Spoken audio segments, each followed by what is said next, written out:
Of you rejoin. Yeah, recording is started. Cool. So I'll begin. So today, factoring and forfeiting. These are the two topics which we'll be discussing. Okay. Before I go to fact, okay, I'll just read this. Okay. By that time, everyone joins.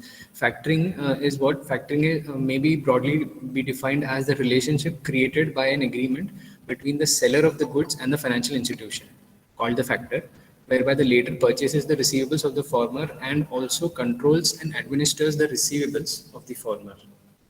So there are two parties mentioned in this: a seller of goods and services and financial institution. This financial institution will be called as a factor. Okay, so we are going to deal with these kind of things. Okay, okay, 24. Yeah, I didn't expect these many students also. So, anything you wanted to ask me from the previous lecture or regarding mutual fund or depository system? No? ठीक है ठीक है चलो we'll start. Okay. In this, there are three entities or three kind of companies or three people involved in factoring. Okay, one person. Okay, one person is the seller. Okay, another person is the buyer.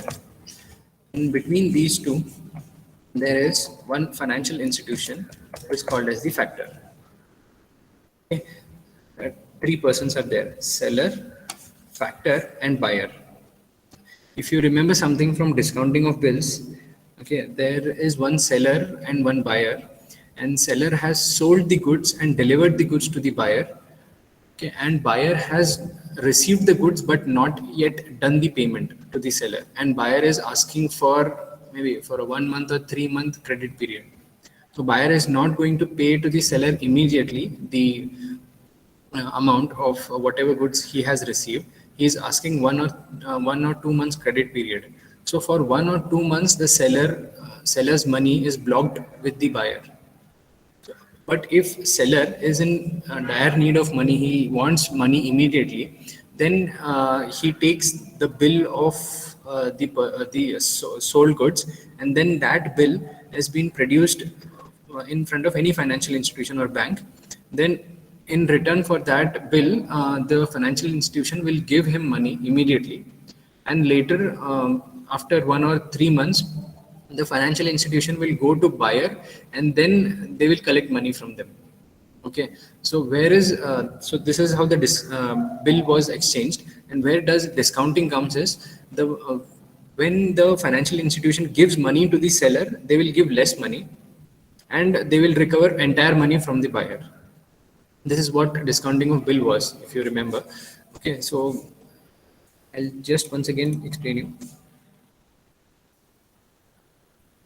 Okay, I'll just once again explain you about discounting of bills. Okay, not factoring. Both are very much similar. Okay, there is a seller who has sold some goods to the buyer. Okay, but buyer either goods. Okay, and buyer is entitled to pay money, but buyer is not paying money immediately. He is asking for 1 month extension or 1 month credit period. But seller is in need of money, so seller will go to a bank. Okay, and seller will have a receipt. Okay, sold goods, this many sold goods and this much item. Okay, 10,000 rupees. Some item will be, some amount will be there. So against this 10,000, bank will give seller maybe 9,500 rupees. Okay, and bank will wait for 1 month, and after 1 month, bank will produce this receipt to buyer, and buyer will pay 10,000 rupees to the bank. So bank is in profit of 5,000. Sorry, 10k. Yeah, is in profit of 500 rupees. Okay, 10,000 tha, 9,500 seller got, and 10,000 was recovered by bank from the buyer, and 500 rupees is the profit for bank. So this was about discounting of bills. Okay, so but in this case, what a seller is getting lesser amount. Okay, what was there in the bill, seller is getting lesser amount. And this case happens when the process of selling of goods has happened already. If seller has already sold the goods, then he has made this bill, and then the seller is approaching with this bill to the bank, and bank is then paying to the seller. So this is the step after the goods have been sold or after the services have been performed. Okay, so this was about discounting of bills. Yeah, the bill was discounted by 500 rupees, and the discounted amount was given to the seller. Okay, so in factoring, what happens?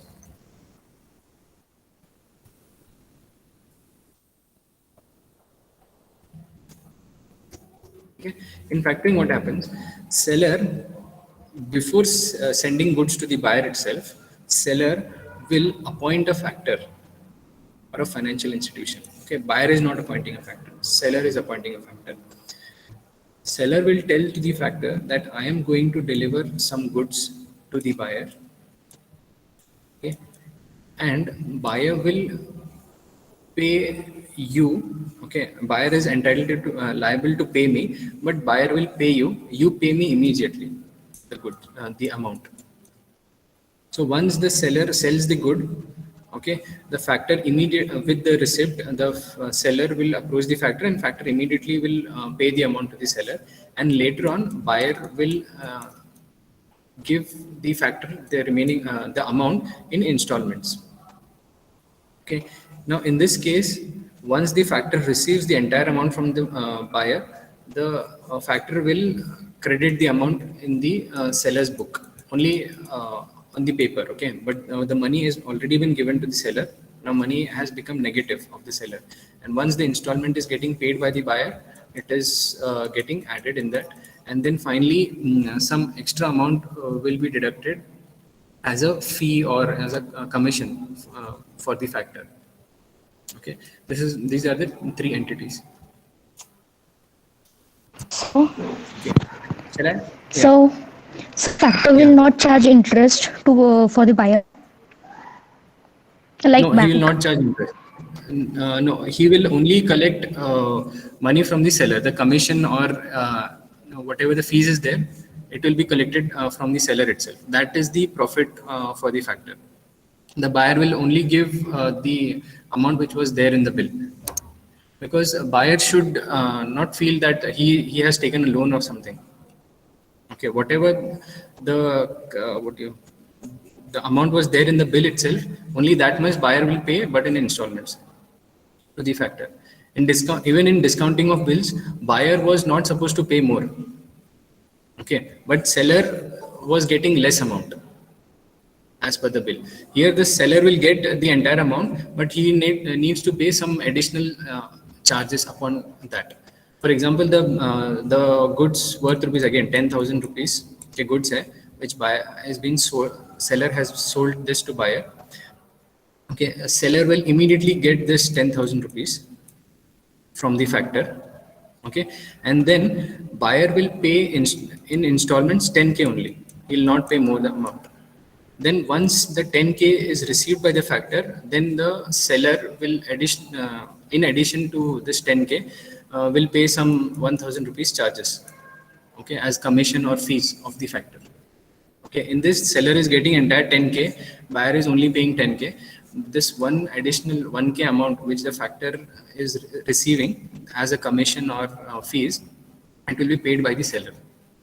Okay, buyer is not going to pay any interest or something. Okay, got it? Yes, sir. Okay, so this is what I explained it. Then this is what the mechanism is. Okay, so first person is the seller. He will appoint a factor. Okay, as a kind of an agent or agency. Okay, this will be a financial institution. It will be a bank or other financial institution. So first step is seller will appoint a factor. Then factor will check. He will take care of headache of the collecting money from the buyer. Okay, that means he will check the credit, what do you say, repayment ability of the buyer also. Okay, the headache of the factor is that he will check the financial strength of the buyer as well. There are many types of factoring, so we'll discuss it. But factor will take the responsibility of collecting money. Okay, then once the factor collects all the money, then he will charge some commission with the seller. So three persons are involved. Same like discounting of bills, but the bill is not getting discounted, but additional charges is paid by the seller. Okay, this is what is factoring. Okay, then I directly go to types of factoring. Okay, there are. Okay, one second.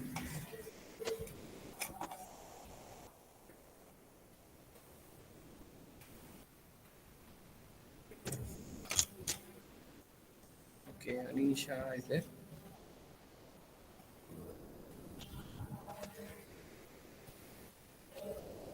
Anisha is there. And okay, fine. Okay. So there are types of factoring. Okay. Now in some cases, now suppose the goods have been delivered to the buyer. Okay, the responsibility of goods will be taken care by the factor in some cases. Sometimes it will be the responsibility of the seller itself. The repayment from buyer to factor, it will be taken care as in the risk will be taken borne by the factor, or the seller will take the risk. No, the buyer will pay you. Okay, the installments. If the buyer defaults, what will happen if in certain kinds that we are going to discuss, and also what amount of factoring is been given. Entire 10K will be given to the seller in one shot, or some advance will be given, or after the entire payment is done, only then the maybe 9K will be given initially, maybe, and 1K later on it will be given by the factor, something like that. So there are different kinds of factoring based on this situations. Okay, so first is recourse or non-recourse factoring. Okay, in recourse factoring, in this the seller is called as the client, and buyer is called as the customer. Okay, so though seller is also called as a client of the factor, and buyer is called as the customer of the factor. Okay, this just wanted to remember. Okay. Now in recourse factoring, the client who is the seller, okay, the receivables, the bill which it will be generated, the risk of bad debts. Okay, if the buyer doesn't pay to the factor, the risk of bad debts will be borne by the seller itself, by the client itself. Okay, in recourse factoring, if the buyer doesn't pay money to factor, then the responsibility is there with the seller. Okay, the seller needs to pay back the money to the factor if the buyer is getting is a bad debt. Okay, this debt is getting bad by the buyer, then the seller needs to take care of it. In which recourse factoring, whereas in non-recourse factoring, it is the responsibility of the factor. That means the responsibility of the bank to collect money from the buyer. Okay, in case of non-repayment or anything, the factor cannot claim money from seller in non-recourse factoring. So in non-recourse factoring, bank does the credit risk analysis of the buyer. Okay, so buyer, whether that buyer has credit worthiness or no, whether the goods can be sold to this buyer or no, that will be done initially by the factor itself. Okay, and only then the factor will give a green signal to the seller that you can sell the goods to this person. Okay, so because as the factor has been appointed initially before the selling of goods itself, the factor will do the entire check of the buyer itself. Whether he will be able to pay the money of the goods on time and he will not default, that will be studied by the factor, by the bank itself in non-recourse factoring. Whereas in recourse factoring, it is anyways a headache of the seller, and seller is telling the buyer will definitely pay, and he is bearing the risk. Seller is bearing the risk in recourse. Okay, so recourse and non-recourse. This is generally students get confused. Recourse kaun hota, non-recourse kaun hota. Okay, recourse is risk is with the seller, non-recourse is risk is with the factor. Okay, next is advance or maturity factoring. Okay, it is quite simple. Advance factoring means the factor will in after the before the goods have been sold to the buyer. Before that itself, the factor will give some advance to the client or the seller. Okay, he'll give some advance money, and then after the bill has been produced in front of the factor by the seller, then the entire money has been given by the factor to the seller. Okay, so before sending of goods, okay, seller has just appointed a buyer, appointed factor, and then he's about to sell the goods. Okay, goods has not been sent to the buyer. He's about to send the goods. He has just prepared the bills and has kept everything ready. He has not sold the goods to the buyer. Before that itself, factor will give some advance to the seller. Once this buyer is identified by the factor, the seller is going to sell to this buyer. Okay, he is a good buyer. I'll give you advance. Okay, once the goods have been sold, then this receipt will be given to the factor by the seller, and factor will give the remaining amount in advance factoring. Okay, whereas in maturity factoring, which was the next one, maturity factoring, after the entire goods have been sold and bill has been made, only then the factor will give money to the seller. Okay. Next is conventional or full factoring. Okay, full factoring is nothing. It's just like all the services will be performed by the factor, like what do you say, collection of the receivables, collecting the receipt, maintenance of the sales ledger, credit collection, credit control, credit insurance. Everything will be done by the factor itself, or the seller is only responsible for delivering of the goods. That's it in full factoring. Okay, in conventional or full factoring, everything will be taken care by the factor itself. Only the delivery of goods will be done by the seller. Okay, whereas in recourse, non-recourse, advanced maturity. Okay, so in recourse, non-recourse, advanced maturity, some things will be shared by buyer, some things will be shared by the seller and factor. Everything will be there. But in full and conventional factoring, entire process will be taken care by the factor itself. Then comes domestic and export factoring. Domestic factoring is the goods which are delivered within the boundaries of the country. It will be a domestic factoring, and export factoring is also called as forfeiting. Okay, when the goods have been sold to another country, then in that type of factoring, export factoring is done. Okay, and generally in export factoring, 4 people are involved.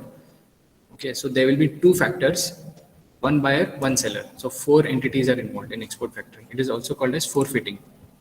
Okay, when forfeiting ka bhi some amount is there above $1 lakh, generally forfeiting is done for $2 to $3 lakh.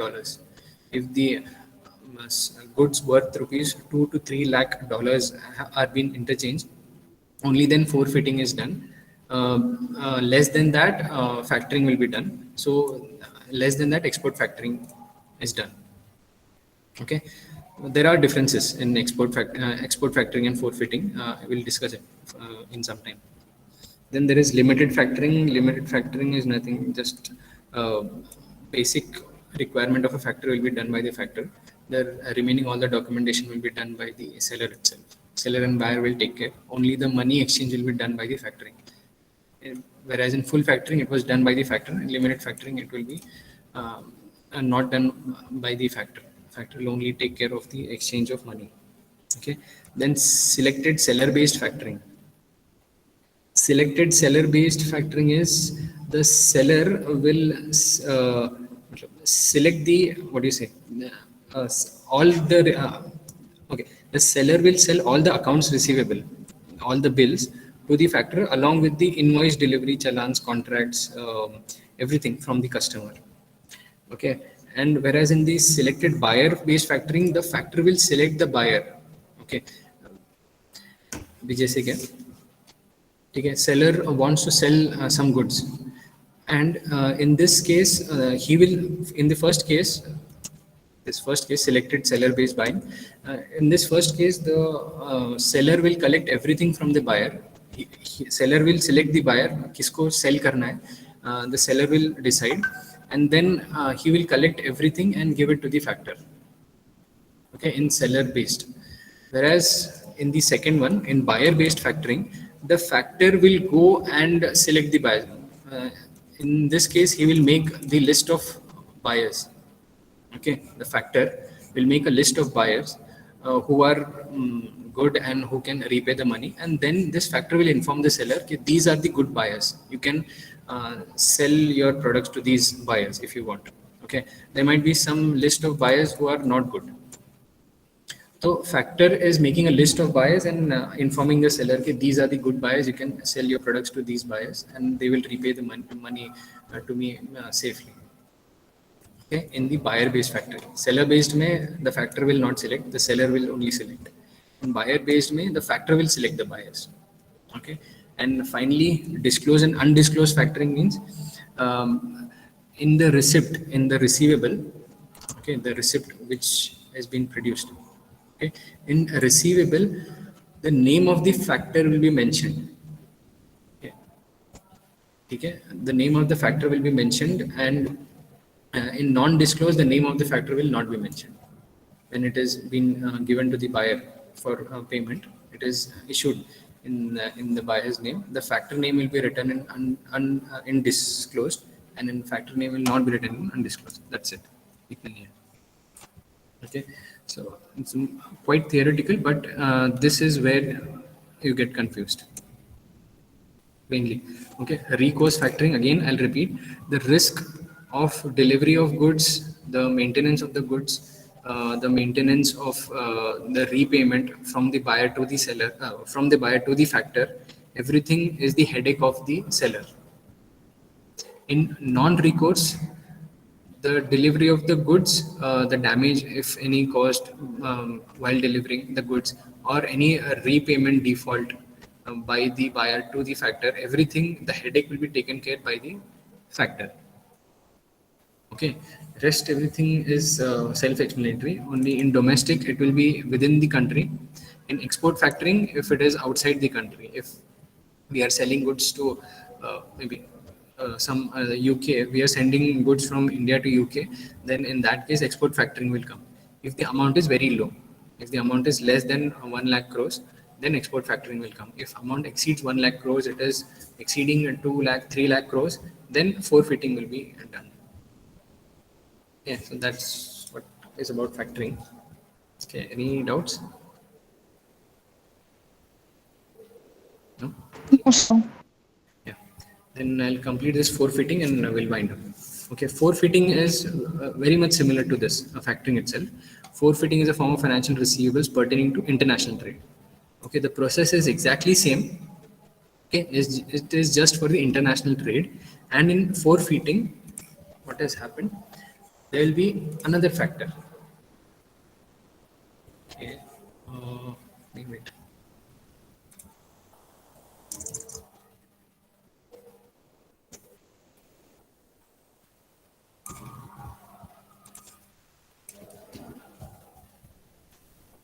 There will be another factor. This factor is from the buyer side. This factor will be from the seller side. Okay, so two factors will be there. So who are the factors? The banks. Okay, seller and this factor will be there in one country. Suppose we are exporting something from India to UK. Okay, so this seller is in India, this factor is in India.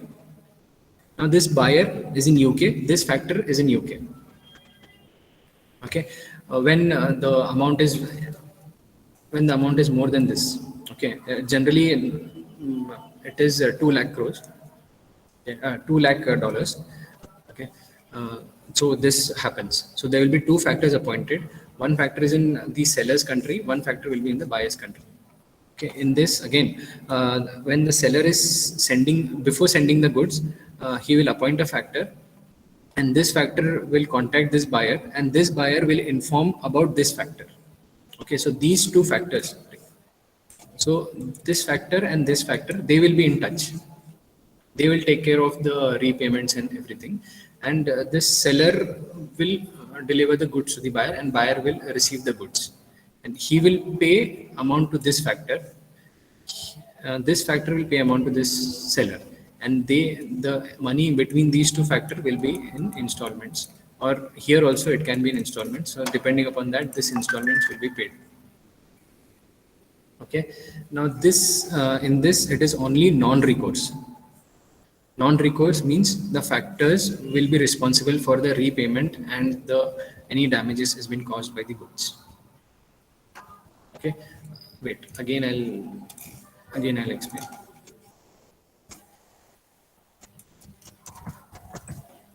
Okay. There is a seller. It's factor 1. There is a buyer. There is factor 2. Okay. ठीक है. The seller is from India. Okay. ठीक है. Seller is from Chennai.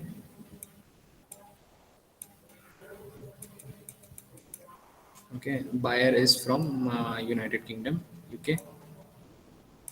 The goods are being sold from Chennai to London. Okay, before these goods have been dispatched from here, okay, shipped from here, the seller will appoint a factor. Okay, this factor will check who is the buyer, and this buyer will inform about the second factor. So these two factors will be in touch throughout the process. Now, once there will be two bills in this. In international shipment, there are two bills. One is invoice, so jitna goods has been delivered, how much payment is to be received by the seller. One invoice, and second document is bill of lading. Okay. Second document is called as bill of lading. Bill of lading will include the whatever shipment is there, whatever goods have been are to be delivered, the entire information of the goods. That means what is the weight of the goods, how the goods are packed, whether the goods are packed in sack or in drums or in boxes, how the goods are packed, what is the weight of the goods, how much the goods are there, what is the amount of the goods, who is the seller, who is the buyer, who is going to come and collect on the London port, who is the person who will break the seal. Everything will be mentioned in this bill of lading. Okay, so there will be two documents. One is invoice and one is bill of lading when there is international transaction. Okay, so factor 1 has been appointed, factor 2 has been informed. These two factors are in touch. The goods, when they are shipped, okay, and once it reaches the buyer, this factor will pay the amount to the seller, and this buyer will promise the installments, and as and when the installments is has been received by this factor 2, this installment will be paid to the factor 1. Okay, and this entire process is non-recourse. That means these factors will be responsible for the repayment from the buyer side. Okay, so and if you remember, just mention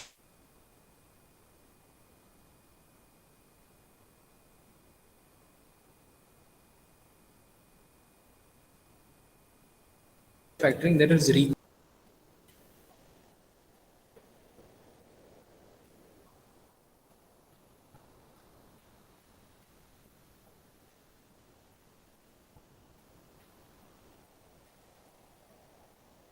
yeah. Okay, this is what forfeiting is there. Okay, some characteristics, and it is benefit for both the people, exporter as well as importer, because exporter will be benefited as he will receive the money immediately, and importer will be benefited because he can do a payment in installments, and factor will take care of the payment to that overseas person. Okay, so this is what was there. Okay, any doubts in this? It is not that interesting one, factoring forfeiting. It is basically related to discounting of bills itself. Just that in discounting of bills, you are not appointing a factor or someone. Okay, after you have done the delivery, then taking the bill, taking the invoice, you are coming to a bank for immediate payment of the money, and you are selling that bill to the bank basically. And the bank is giving you lesser amount of that bill, and the remaining amount is the charges of the bank. Whereas in factoring or forfeiting, you are before delivering of the goods, before the sale has happened, you are appointing a financial institution, and before that, and the financial institution many a times will take care of the installments of the money. Okay, and in discounting of bills, there was uh, it was a lump sum payment. Okay, after 1 month or 3 months, directly the buyer will pay the money to the bank. Okay, in this case, in factoring and forfeiting, there is installments payment. Installment has been paid. Okay. One more important thing, the differentiation between factoring and forfeiting also comes. Okay. I have properly written in the notes itself. The major difference is that in factoring, it is non-recourse and recourse both. In factoring, it is recourse and non-recourse both, whereas in forfeiting, it is only non-recourse. Okay, factor, the bank will take care of all the transactions.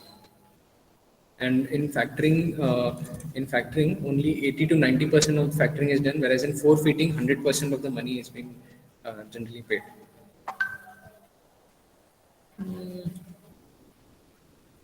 Yeah. And one more different point of differentiation is the expenses were borne by the seller. He will give the what do you say, the fees and every additional amount to the factor. Okay, in factoring, whereas in forfeiting, it will be borne by the buyer.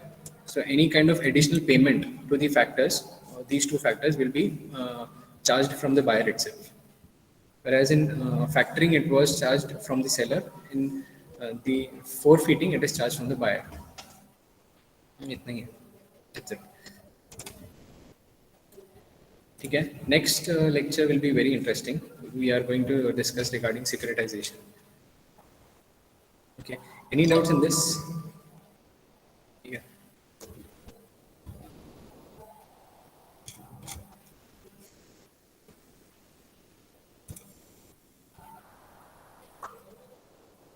No doubts? Shall I close the meeting then? No doubt, sir. Okay. Thanks, Vaishnavi. Okay, so be present in the next lecture. It will be interesting and very important from a finance student point of view. Okay, securitization of debt. Okay, so thank you for listening. Okay, we'll sign out. Bye bye.